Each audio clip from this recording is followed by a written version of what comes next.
네, 오늘 하나님 주시는 말씀 보겠습니다.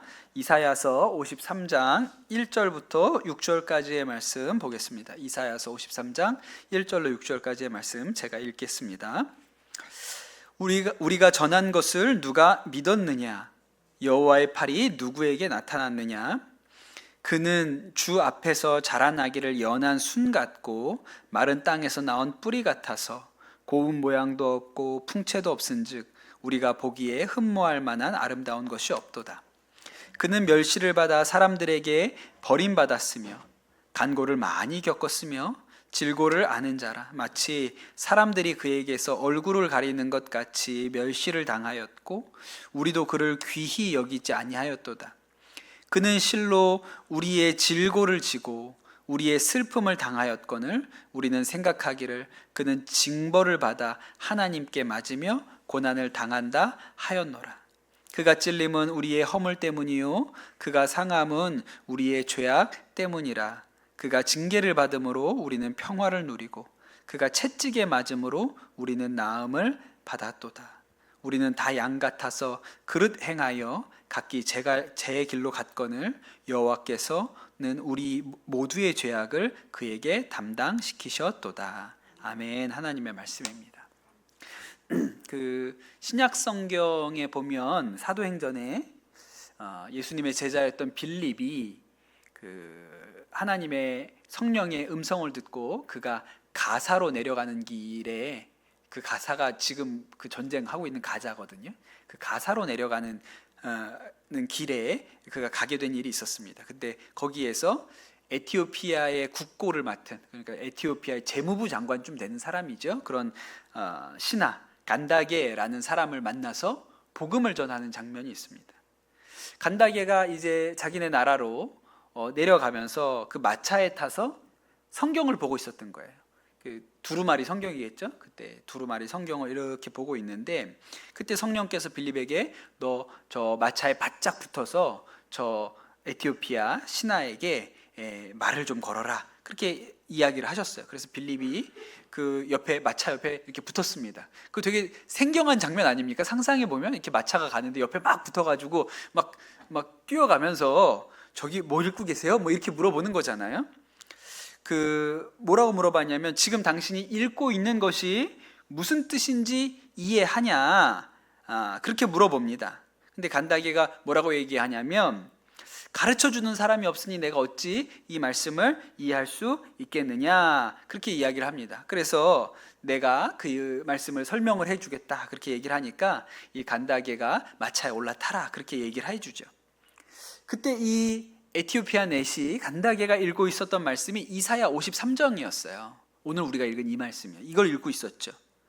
그러면서 이 간다게가 아주 정확하게 이렇게 물어봅니다. 이 말씀이 예언자 본인을 두고 한 말인지 아니면 다른 누군가를 두고 한 말인지 내가 궁금하다, 이렇게 얘기를 하는 거예요. 그러니까 오늘 말씀에 나오는 말씀에 그는이라고 나오거든요. 이 그는이 이사야 자신을 의미하는 거냐, 아니면 이사야 말고 그 다른 누군가를 의미하는 말이냐고 이렇게 물어보거든요. 그러자 빌립이 그 말씀에 나오는 그는 바로 그분이 예수님이시다, 그렇게 설명을 해주죠. 그리고 간다게가 그 말씀을 듣고 나서 그 자리에서 세례를 받게 돼요. 그러니까 굉장히 놀라운 일이 일어났죠. 아마도 이사야 예언자가 이 53장에 나오는 이 말씀을 한 이래로, 이 예언을 한 이래로 굉장히 많은 사람들이 이사야 53장에 나오는 그가 누구냐, 그게 메시아인데, 메시아를 의미하는 말씀인데 그가 누구냐 굉장히 궁금했을 거예요. 그게 누굴 의미하는지 모르죠. 잘 이해가 안 됩니다. 보통 유대인들이요, 메시아라고 하면 머릿속에 떠올리는 사람이 두 명이 있습니다. 하나는 모세고 하나는 다윗이에요.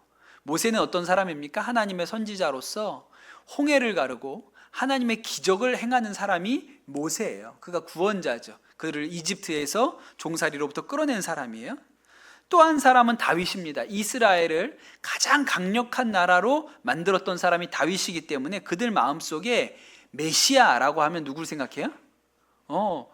모세나 다윗을 생각하는 것이죠. 그게 메시아에 대한 전형적인 인상이었어요. 그러니까 이 이사야서에 나오는 이 주님의 종, 이게 누구냐라고 생각할 때 전에도 한번 말씀드렸는데, 사람들이 고레스가 그 사람이 아닐까 이렇게 생각하는 거예요. 왜냐하면 고레스가 그 바벨론을 무너뜨리고 이 유다 사람들을 이제 자신들의 나라 예루살렘으로 돌아갈 수 있게 해준 사람이기 때문에 고레스가 그 사람이 아닐까 그렇게 생각을 하는 거죠. 그런데 고레스는 그 주님의 종이 아닙니다. 왜냐하면 그는 메시아일 수 없죠. 왜냐하면 이방인이고 하나님도 모르는 사람이니까요. 그러니 이사야 45장부터 55장까지의 종의 노래가 여러 번 나오는데 궁금한 거예요. 그 사람이 누군지. 그런데 예수님을 경험한 제자들, 예수님과 함께 했고 또 예수님의 죽으심과 부활을 본 제자들이 보니까 이 이사야서의 말씀, 이 53장에 나오는 이 말씀이 예수님을 너무 정확하게 묘사하고 있는 거예요. 야, 세상에 그 몇백 년 전에 이사야가 이렇게 예수님에 대해서 어떻게 이렇게 정확하게 알고 있었지? 깜짝 놀라는 것이죠. 지금도 유대인들이 신약 성경은 읽지 않지만 구약 성경을 아주 열심히 읽지요. 유대교의 아주 정통 유대교인들이라고 불리는 사람은 평생 하는 일이 성경 읽는 일입니다. 거의 우리는 모세오경이라고 부르는 그 부분, 창세기, 출애굽기, 레위기, 민수기, 신명기, 이걸 유대인들은 외운다 그러잖아요. 외울 정도로 그 말씀을 읽는다고 하지 않습니까? 그런데 유대인들이 그렇게 구약 성경을 열심히 읽는데 그 구약 성경을 읽으면서 읽지 않고 넘어가는 부분이 있대요. 금지된 장이라고 불리는 부분이 있습니다. 거기가 어딜까요? 이사야 53장이에요. 이사야 53장은 유대인들이 읽지 않습니다. 회당에서 읽지 않아요. 왜 금지되었을까요? 제 생각에 이사야가 이 예언을 한 이래로 금지되지 않았을 거예요. 언제부터 금지됐을까요? 예수님이 오시고 나서 금지된 거예요. 왜요? 이 말씀을 읽으면 메시아가 예수님이라는 게 너무 분명하거든요. 그 설명에 합당한 사람이 없어요. 그 예수님 생각이 번뜩 나죠. 그 유튜브 찾아보시면 이사야 53장이라고 그냥 유튜브에 찾아보세요. 그러면 이 유대인들을 찾아다니면서 이사야 53장을 가지고 전도하는 영상이 있어요. 왜? 자기들이 보는 성경이니까. 이 이사야 53장을 읽어본 적이 있습니까? 그러니까 대부분 읽어본 적이 없다고 말해요. 이게 금지된 장이죠. 그래서 우리가 읽지 않습니다. 그런데 이 말씀을 읽어보십시오. 그럼 이 말씀에 나오는 이게 누구를 의미할까요? 그러면 유대인들이 메시아를 의미합니다. 이렇게 얘기해요. 읽어보고. 그럼 이 메시아가 누구일까요? 이 말씀에 나온 이 말씀에 해당되는 인물이 누가 있을까요? 이렇게 물어보면 유대인들이 모르겠다고 대답합니다. 근데 그 유대인 말로 예수님을 예수아라고 부르거든요. 예수아가 이 말씀에 나와 있는 그 사람과 일치하지 않습니까? 라고 물어보면 그때부터 당황하기 시작해요. 그 영상 한 10분 정도 되는 영상이거든요. 그 유대인들이 당황하는 이 장면들이 이렇게 보이죠. 그리고 한 번도 이런 이야기를 들어본 적이 없다. 그렇게 생각해 본 적이 없다.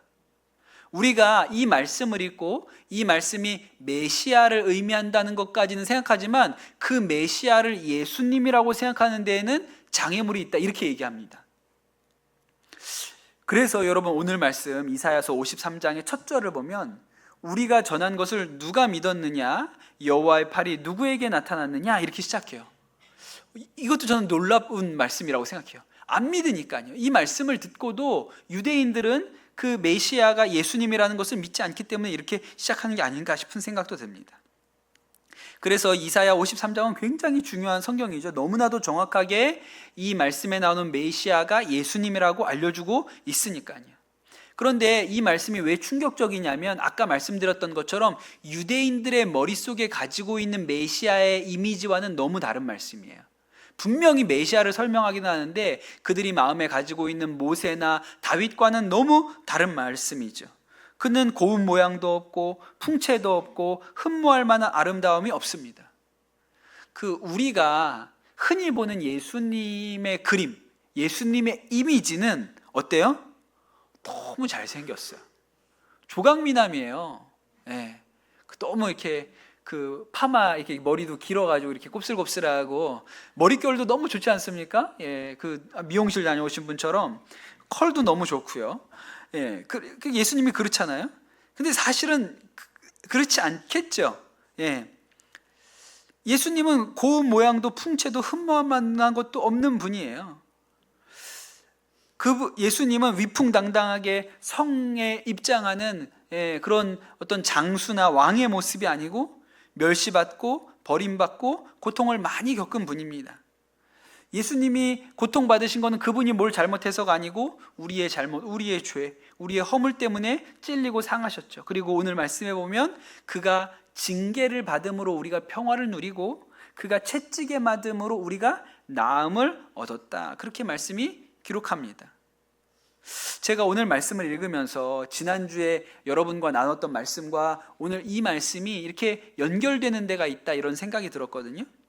지난주에 제가 우리 하나님이 회복시키시는 분이시다. 하나님의 사역, 근본적으로 하나님이 하시는 사역은 회복시키는 사역이라고 말씀을 드렸잖아요. 그래서 노아의 방주도 사실은 심판이 아니고 심판이 목적이 아니고 회복이 목적이다. 그렇게 말씀을 드렸고요. 또 오늘 우리가 읽는 이 이사야서에 그 배경이 되는 포로기가 있지 않습니까? 예루살렘이 다 함락되고 성전이 불타고 성벽이 무너져 내리고 이 유다 사람들이 다 포로로 끌려갔는데 이것이 심판이 아니고 다시 회복시키시는 것이 하나님의 사역이에요. 그래서 하나님이 하시는 일이 회복이다 그렇게 말씀을 드렸어요.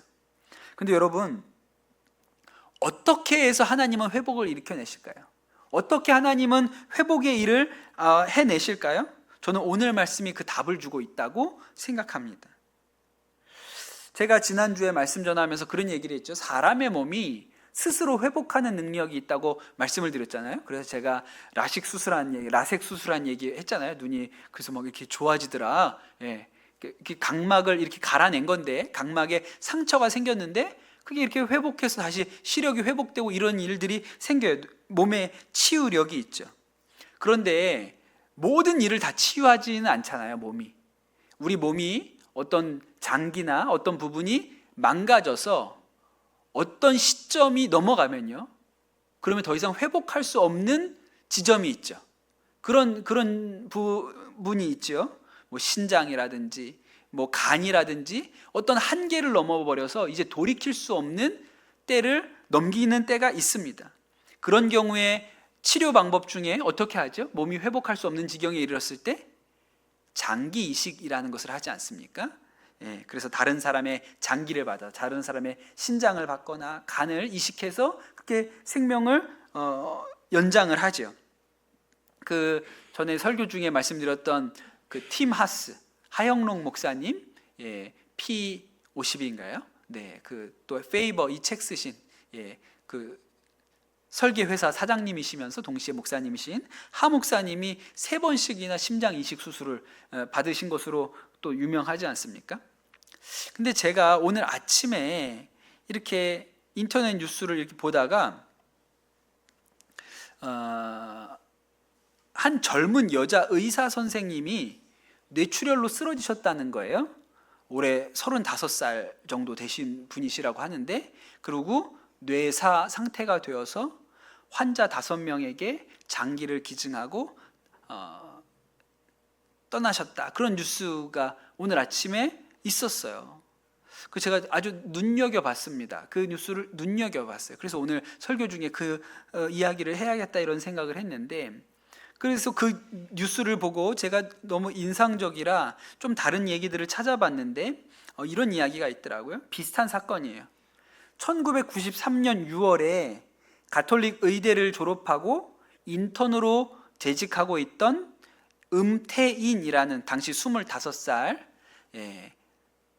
이제 선생님이죠. 의사 선생님이 그해 6월 22일에 사고가 나서 뇌사 상태가 됩니다. 사랑하는 아들이 뇌사 판정을 받았으니 얼마나 이 가족이 기가 막히겠어요. 그런데 아버지도 소아과 의사셨어요. 음두운 박사님이셨습니다. 그 아버지가 고심 끝에 아들도 그렇고 아버지도 그렇고 다 이 가톨릭 의대를 나오신 거예요. 고민하시다가 그 아들의 시신을 이 장기를 이제 가톨릭 의대에 이제 기증하시기로 결심을 하셨습니다.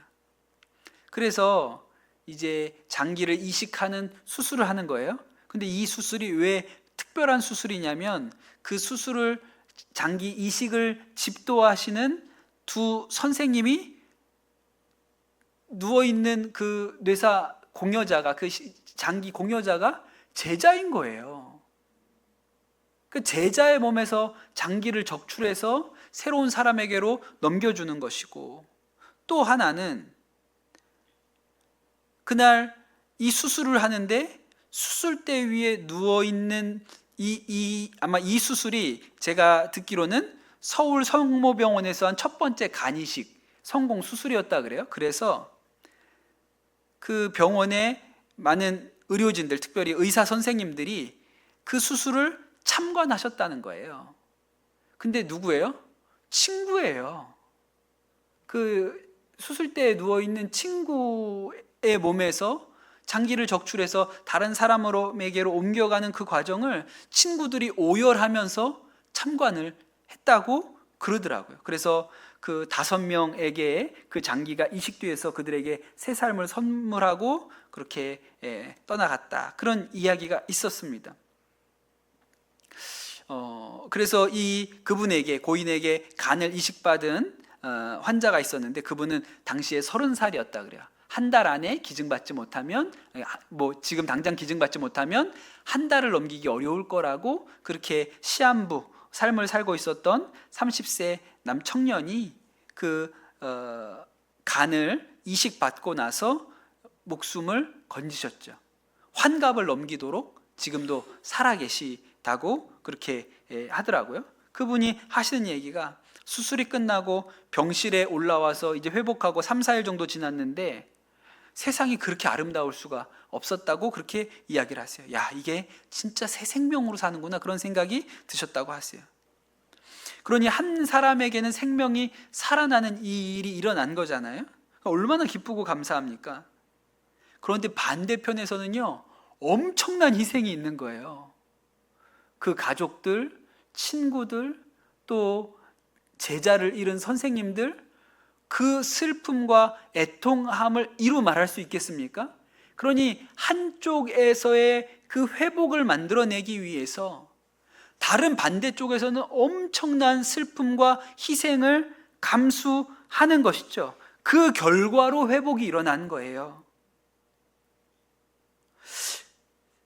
그러니 여러분, 회복이 일어난다고 했을 때, 우리 인생에 회복이 일어난다고 했을 때 그 회복이 그냥 주어지지 않고요, 내 회복을 위해서 어느 한쪽에서는 어마어마한 희생이 진행되고 있다는 사실을 우리가 알아야 합니다. 지난주에 제가 소개해드렸던 40년을 마약 중독자로 살았던 임상현 목사님 기억하시죠? 지금은 완전히 단약에 성공하시고 회복하셔가지고 다른 중독자들을 돕는 일을 하고 계시잖아요. 근데 여러분, 지난주에 제가 어떻게 그 회복이 이루어졌다고 말씀드렸습니까? 사모님 때문에 그랬다 그랬죠. 그러니까 결혼을 했는데 남편이 마약 중독자인 거예요. 살다가 마약 중독자가 된 게 아니고 처음부터 마약 중독자랑 결혼을 한 거죠. 모르고 속아서 결혼을 한 거예요. 남편 고쳐보겠다고 얼마나 애를 많이 쓰고 눈물로 세월을 보냈습니까? 얼마나 방법이 없었으면 7번이나 남편을 신고해서 감옥에 가게 만들고. 근데 그러면서도 안 버렸잖아요. 이혼도 하지 않았고. 반대로 남편은 얼마나 악한지 그런 아내를 같은 중독자로 만들어 버리겠다고 몰래 약을 먹이기도 하고 그런 일을 했지 않습니까? 이혼하고 싶은 마음이 왜 없었겠어요? 그런데 하나님이 내가 너를 사랑하는 것처럼 내 남편도 사랑하다. 그러니 너는 네 남편 버리지 말아라. 그래서 그냥 몸부림치며 기도하면서 남편을 위해서 그렇게 기도하셨다는 거죠. 근데 나중에 이제 변화가 언제 오냐면 아내가 너무 늙고 초라해졌죠.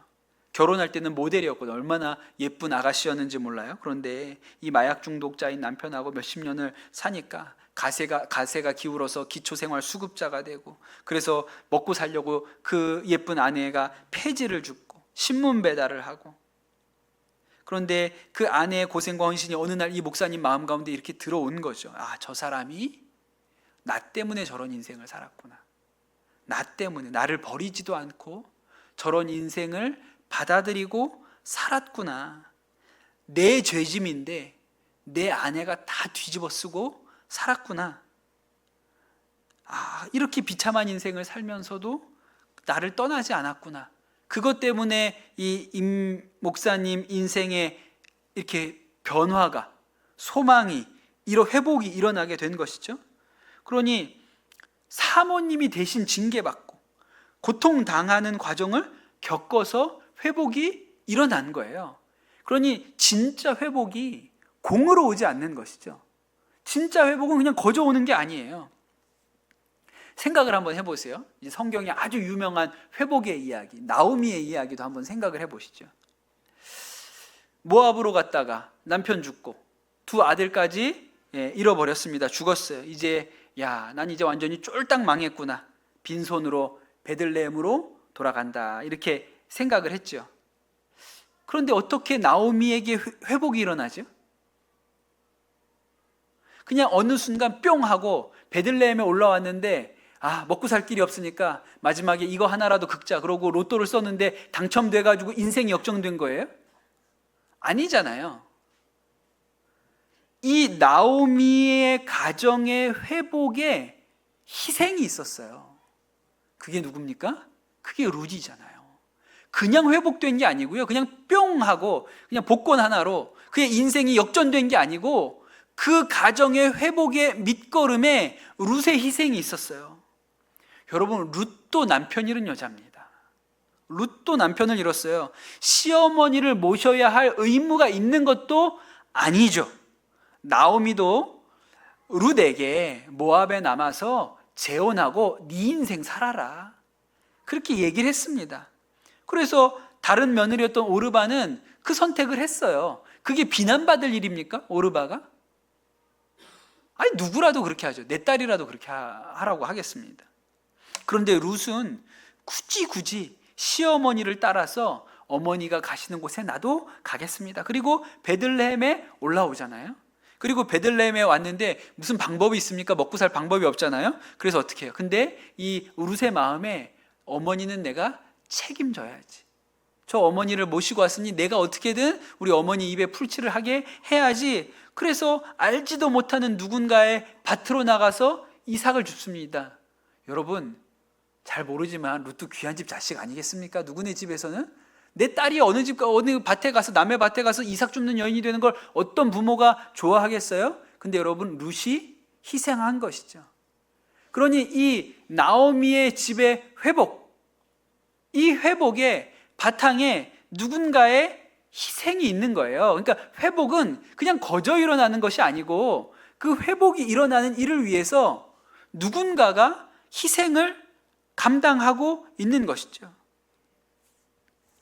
제가 설교에 자주 인용하는 이야기인데요. 제가 아주 좋아하는 단편 소설, 이자크 디네센이라는, 이름 되게 어렵죠. 덴마크의 그 여류 소설가, 여러분 아실지 모르겠네요. 아웃 오브 아프리카라는 옛날 영화가 있었습니다. 메릴 스트립이 나오는.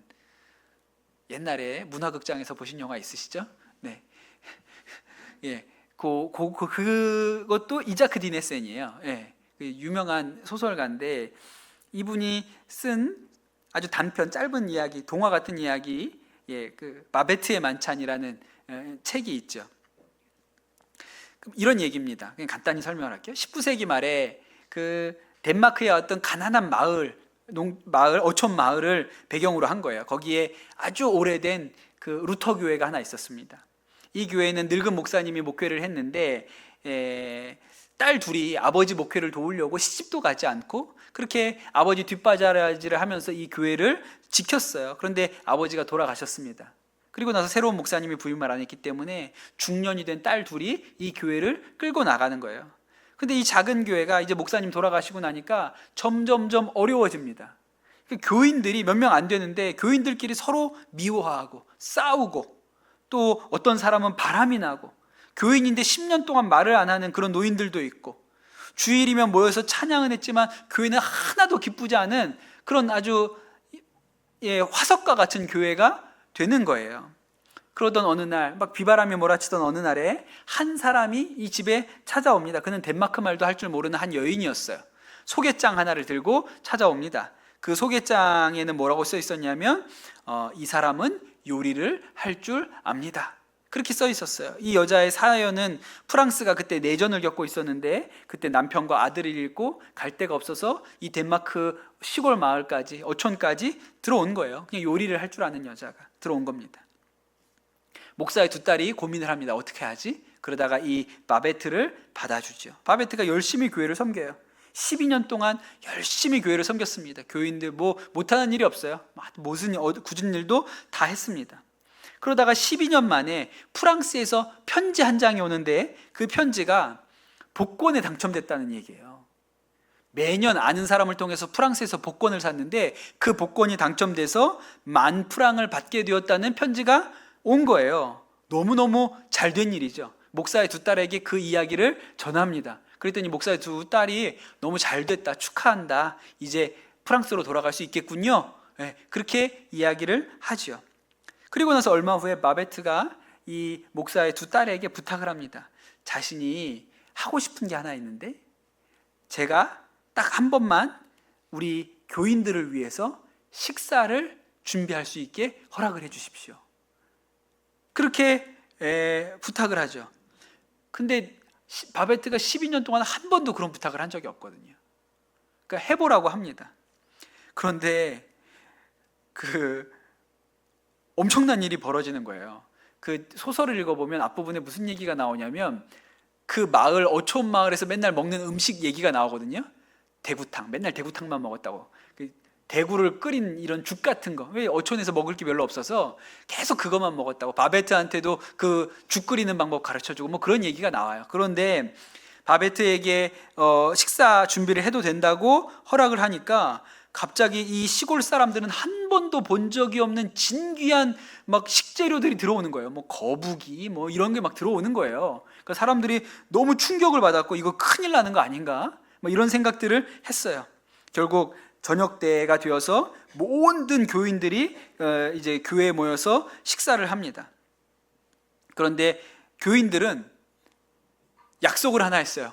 끝까지 음식에 대해서 칭찬하지 않기로. 이분들은 굉장히 금욕적인 분들이라 먹는 것 가지고 막 맛있다 이런 표현을 하면 안 된다고 교회에서 배운 분들이라 끝까지 맛있다는 칭찬을 하지 않기로 그냥 합니다. 근데 너무 맛있는 거예요. 근데 그 중에 초대받은 손님 중에 한 분, 이분은 그 군인이었는데 이분이 뭐라고 그 약속을 안 했으니까 그분이 일어나서 뭐라고 얘기했냐면 이런 음식은 프랑스 최고급 식당에서나 먹을 수 있는 거라고 그렇게 찬사를 한 거예요. 그분이 한마디 쏟아내고 나니까 사람들이 그제서야 막 너무 맛있다, 너무 맛있다 이야기를 하기 시작합니다. 그리고 나서 너무 맛있어가지고 사람들이 10년 동안 얘기하지 않았던 두 노인이 얘기를 하기 시작하는 거예요. 그리고 서로의 잘못에 대해서 용서를 구하고. 그 영화가 있는데 영화를 보면 마지막에 식사를 하고 나서 온 교우가 이렇게 손을 잡고 빙글빙글 돕니다. 좀 웃기죠? 예, 우리도 언제 한번 빙글빙글 나가서 옥상에 가서 한번 돌아볼까요? 하여튼 이렇게 손을 잡고 온 교우가 이렇게 빙글빙글 돌아요. 그런 장면이 나오죠. 이제 잔치가 끝나고 자매가 이제 바베트가 일했던 주방에 들어갔더니 바베트가 완전히 녹초가 돼 있어요. 혼자 그 음식을 다 만드느냐고. 그리고 너무 좋은 저녁 식사였다고 그렇게 칭찬을 합니다.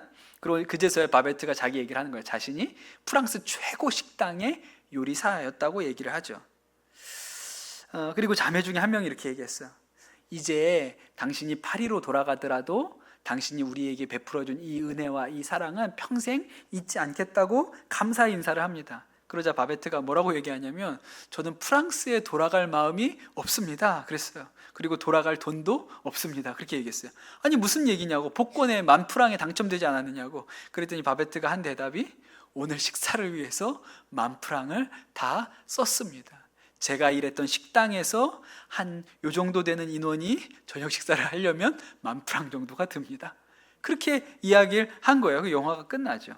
소설이 그렇게 끝나요. 그럼 여러분 그 교회에 회복이 일어났잖아요. 이 소설에서 교회 안에 회복이 일어났어요. 근데 그 회복이 그냥 뿅 하고 일어난 게 아닌 거예요.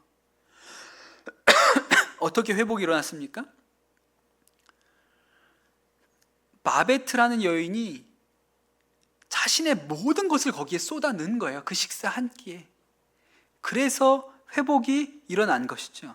그러니 여러분, 이것이 회복의 방식이에요. 그래서 예수 그리스도 안에 회복이 있습니다. 그렇기 때문에 예수 그리스도 안에 회복이 있는 거예요. 우리가 하나님이 회복하시는 분이라고 그랬지 않습니까? 뿅 하고 회복되어라, 그럴 수 있겠죠. 그런데 하나님이 하시는 방식이 그렇지 않아요. 그 회복을 이루어내기 위해서 누군가 그만큼의 대가, 생명의 대가를 지불해야 진짜 회복이 일어나는 것이죠. 오늘 말씀은 너무나도 분명하게 이렇게 설명합니다. 그가 징계를 받음으로 우리는 평화를 누리고 그가 채찍에 맞음으로 우리가 나음을 받았도다. 우리가 어떻게 회복을 얻었냐고요? 그가 징계받음으로 우리가 회복을 얻은 거예요. 우리가 어떻게 회복을 얻었냐고요? 그가 채찍에 맞음으로 우리가 회복을 얻은 거예요. 거저 얻은 게 아닙니다. 이 회복이 거저 일어난 게 아니죠. 예수 그리스도께서 대가를 지불하시고 그 대가로 우리가 회복을 얻은 거예요. 예를 들면 이런 겁니다. 어떤 사람이 빚을 졌어요. 큰 빚을 졌습니다. 도저히 본인이 스스로 갚을 수 없는 그런 금액이에요. 그런데 이 사람이 빚을 졌다는 이야기를 아주 권세 있는 어떤 분이 알게 됐습니다. 그분이 뭐 왕일 수도 있고, 지금으로 치면 대통령일 수도 있고, 아니면 한국은행 총재쯤 되는 뭐 아주 높은 권세 있는 사람이 그 소식을 알게 되었어요. 그러면 이 빚의 문제를 그분들이 해결해 줄 수 있겠죠. 예를 들어서 법적인 방법들을 찾아줄 수 있을 겁니다. 파산, 면책, 뭐 대통령 같으면 공적 자금을 투입하자고 해가지고 회생시켜 줄 수도 있을 거예요. 탕감해 줄 수도 있을 겁니다. 그런데 하나님의 방식은 그런 게 아닌 거예요. 하나님의 방식은 어떤 거냐면, 대통령이 그 사람의 빚이 있다는 이야기를 듣고 매달 대통령이 받는 월급에서 1,000만 원씩 떼서 그 사람 빚을 갚아준 거예요. 이해가 안 되시죠? 그런 일이 없으니까. 대통령 연봉이 한 2억쯤 된답니다. 그러니까 한 달에 한 2천만 원씩 받겠죠. 근데 그 중에서 1,000만 원씩을 떼어서 그 빚을 갚아준 거예요. 그거니까 그것은 그냥 뿅 하고 대통령이 어떤 권한을 이용해서 뿅 하고 빚을 없애준 게 아니고, 대통령이 자신의 월급의 절반을 계속 떼어서 그 사람에게 줘서 자신의 희생을 통해서 회복시켜 준 거라고요. 그게 하나님이 우리 가운데 하시는 방식이에요. 그 회복을 위해서 누군가는 반드시 대가를 지불하고 그것을 치루었기 때문에 회복이 이루어지는 것이죠. 여러분, 하나님이 전능하시니까, 천지를 지으시고 만유를 운행하시는 분이시니까 뿅 하고 회복시키실 수 있겠죠. 사람도 뿅 하고, 옛날에 과거의 상처가 뿅 하고 이제 생각이 안 나, 기억 상실증이 됐어요, 이렇게 바꾸실 수도 있지요. 그저 홍해를 가르고 바람과 바다를 잔잔하게 하시는 것처럼 뭐 말씀으로 세상을 창조하셨는데, 빛이 있으라 하시면 빛이 있었는데 회복 뿅 그러면 사람이 딱 회복이 될 수도 있지 않겠습니까? 그런데 우리에게 주신 회복은 그렇게 일어나지 않았어요? 우리를 낳고 우리를 고치고 우리를 치유하시기 위해서 그 모든 죄의 값을 아들인 예수 그리스도에게 치르도록 하셨어요. 그래서 십자가에 대신 죽게 하신 것이죠. 오늘 6절에 뭐라고 나옵니까? 이렇게 나오죠. 우리가 다 양 같아서 그릇 행하여 각기 제 길로 갔거늘 여호와께서 우리 모두의 죄악을 그에게 담당시키셨도다. 우리가 공으로 회복된 게 아니고요, 우리는 공으로 회복됐는데 이 회복에 대한 대가는 하나님께서 당신의 아들의 핏값으로 이 회복을 일궈내신 거예요. 여러분, 그러니 예수 그리스도 안에 진짜 회복이 있는 것이죠. 제가 하나님이 회복하는 분이라고 말씀드렸지 않습니까? 그런데 그냥 하는 얘기가 아니고 예수 그리스도를 보내셔서 그의 핏값으로 우리를 구원하셨기 때문에, 그래서 회복이 우리 안에 있는 거예요. 진짜 회복이 우리 안에 있는 것이죠. 여러분 삶에 임상현 목사님처럼 40년 동안 끊지 못하는 중독의 문제가 있습니까? 끊어야겠다는 생각을 아무리 해도 안 되는 이런 문제가 있습니까? 그런데 여러분, 예수 그리스도께서 이 중독으로부터 임상현 목사님을 회복시키시기 위해서 십자가에서 죽으신 거예요. 그러니 십자가 안에 회복이 있습니다. 대가를 십자가에서 이미 치르셨으니까요. 이미 그 중독에서 해방시키기 위해서 예수 그리스도는 대가를 지불하셨어요. 그러니 예수 그리스도 안에 회복이 있겠지요. 여러분, 자녀의 문제로 또 부부간의 문제로 우리 가정이 회복을 놓고 기도하지만 영 진도가 나가지 않고 그냥 계속 반복되는 현실처럼 느껴지는 분들이 있으실 겁니다. 그런데 여러분, 그 가정을 위해서 예수 그리스도께서 이미 십자가에 죽으셨어요. 이미 회복의 대가를 지불하신 거예요. 구약 시대에 살던 사람들이나 유대인들은 아직도 누구도 그 대가를 치러주지 않았다고 생각을 하죠. 그러나 여러분, 우리는 그 회복의 대가를 예수님이 치르셨다는 걸 이미 알지 않습니까? 여러분, 그 가정의 회복의 대가를 예수님이 이미 치르셨어요. 그러니 어떻게 해야 될까요? 회복될 것입니다. 반드시 회복될 것입니다. 이미 값을 치르셨으니까요. 여러분, 이렇게 여러 가지 삶의 곤고와 문제로 근심과 걱정이 있는 분들 계시다면 새롭게 하소서. 유튜브에서 찾아보세요. 평택 함께하는 교회 임금주 사모님. 무슨 술인 줄 알았어요. 임금주. 사람 이름입니다. 임금주 사모님. 한번 들어보세요. 제가 그냥 그 예고편만 해드릴게요. 1남 6녀 중에 5째 딸로 태어났어요. 벌써 이 기분 쎄하지 않습니까? 1남 6녀 중에 5번째 딸. 태어나서 자기가 태어났는데 엄마가 딸이라는 걸 알고 혼절하셨대요. 또 딸이야. 그러니까 1남 6녀니까 7번째가 아들이겠죠. 7번째가. 그 5번째 딸인 걸 보고 혼절하셨다는 거예요. 그래서 막 난리가 나가지고 큰일 났다고 그러니까 애는 태어났는데 애보다 이게 산모가 이게 죽는다고 생각하고 산모한테 달라붙어서 애는 나중에 챙겼다는 거예요. 그러니까 태어났을 때부터 환영받지 못한 그런 출발을 하신 분이에요. 이분이 어렸을 때 아버지에 의해서 성폭력을 당합니다. 아무한테도 얘기하지 않았다 그랬어요.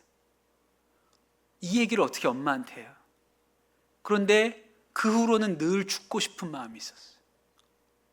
23살에 처음으로 가장 친한 친구한테 자신의 이 이야기를 합니다. 근데 소문이 났어요. 그 친구가 얘기를 하고 다녀서. 그래서 자살을 시도합니다. 다행히 안 죽죠. 그렇게 대학교에 가서 간호대를 나와서 간호사로 일을 하다가 남자를 만났습니다. 자신을 잘 이해해주는 남자와 만나서 결혼을 하고 2아이를 낳고 잘 살았어요. 그런데 남편이 너무 배가 아파서 그 화장실에서 쓰러졌는데 병원에 가보니까 대장암 말기라 그랬어요. 그래서 동갑이었는데, 두 내외가 동갑이었는데 남편이 36살에 세상을 떠납니다. 이제 과부가 된 거죠. 2아이를 남겨두고. 그렇게 남편이 세상을 떠났는데 남편의 지인이라는 어떤 사람이 나타나서 이제 앞으로 어떻게 먹고 살겠냐, 이렇게 좋은 일이 있는데 이 일을 해보면 어떻겠냐. 남편 그 보험 들어둔 게 있어서 보험금으로 받은 게 있다는 걸 어떻게 알았나 보죠. 그래서 남편 친구라고 이렇게 와가지고 하는데 뭐 너무 이렇게 잘해주고 그다음에 이렇게 뭐 해서 이게 좋은 일이구나라고 생각해서 거기에다가 2억, 남편 보험금 다 해서 2억을 넣었다가 사기를 당합니다. 다 날려요. 남편 죽었는데 빚까지 생겼죠. 그래서 2번째 자살 시도를 합니다.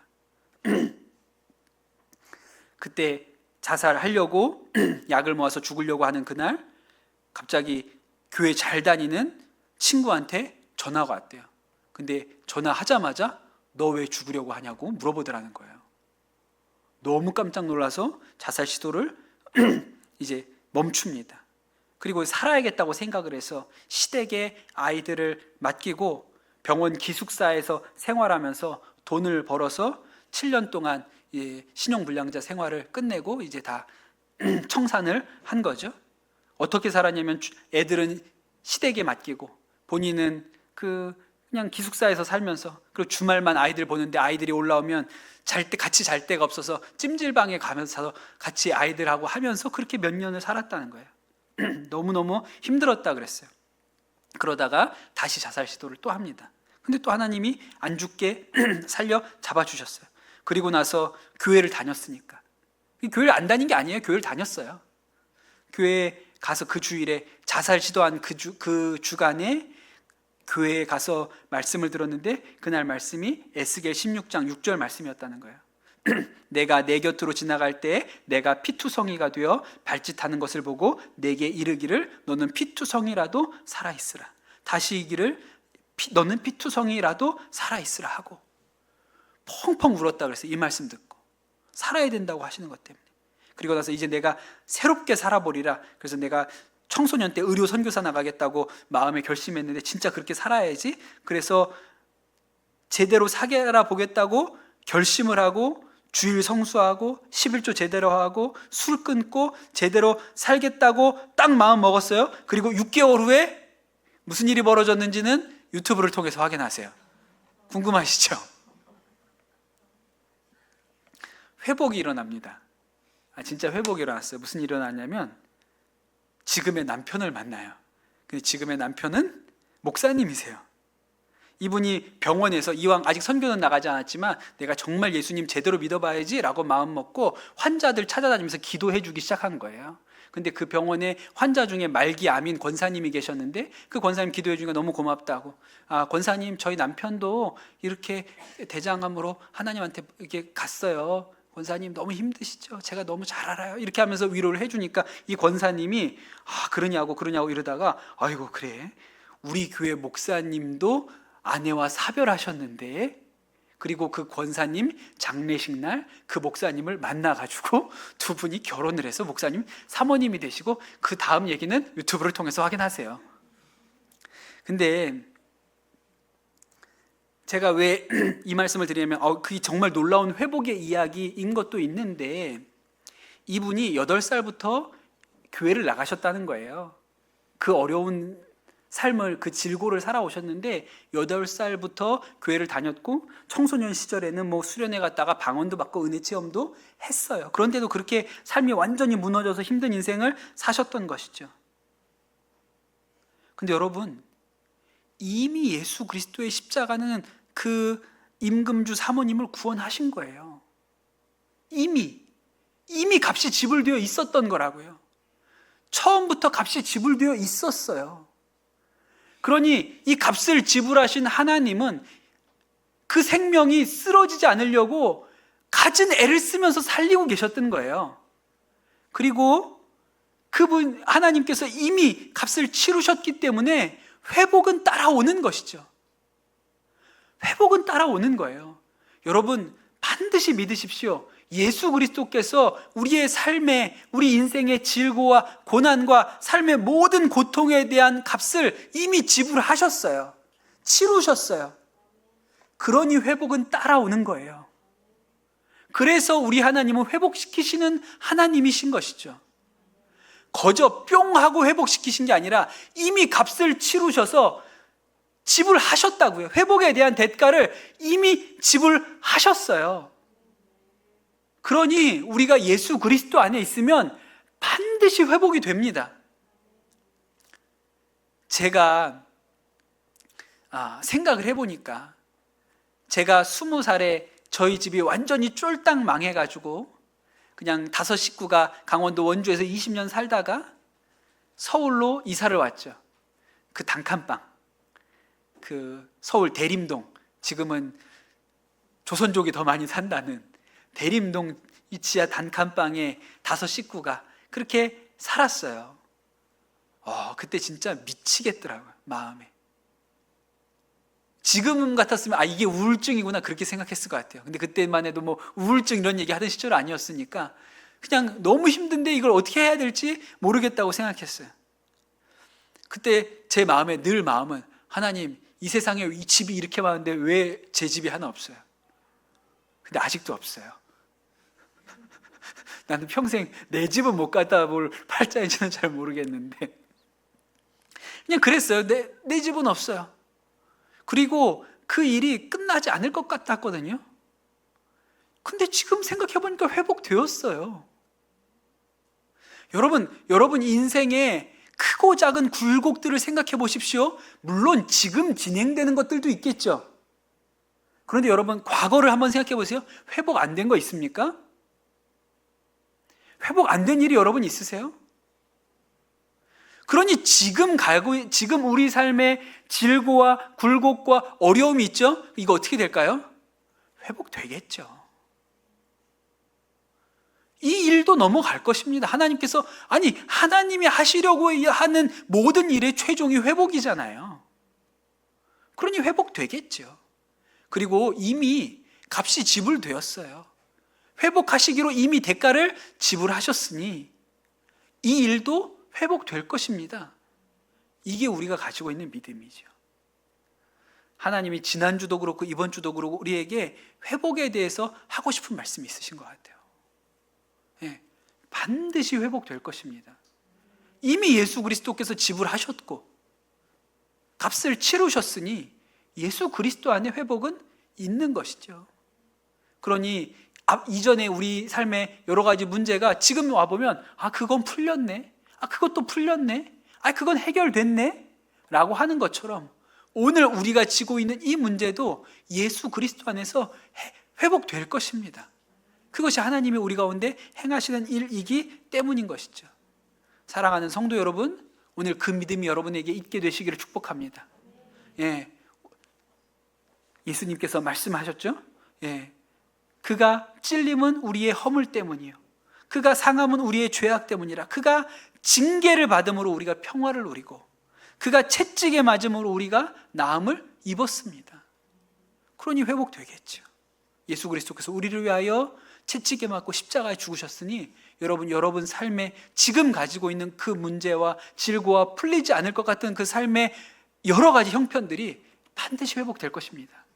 그저 임금주 사모님처럼 피투성이라도 붙어 있으십시오. 붙어 있으세요. 그러면 반드시 회복될 것입니다.